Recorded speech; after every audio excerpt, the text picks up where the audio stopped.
Hey guys, and welcome back to this channel. In this video I'll be showing you guys how you can play the Spotify game called Eat Your Playlist. So open Spotify and select a playlist.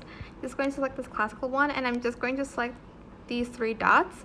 Scroll down until you find Eat This Playlist. Select it, and you're just going to move your cursor around and not hit the edge, I guess. Oh, this is a tricky. Ooh. How am I gonna... No, I lost. Try again. There's a song here, but I can't play it, of course. But there's a song. It's so hard to move it. Oh my god. Okay, but you understand the gist of it. I hope this tutorial was helpful for you guys. Don't forget to like, comment, share, and also subscribe to this channel if you haven't done that already.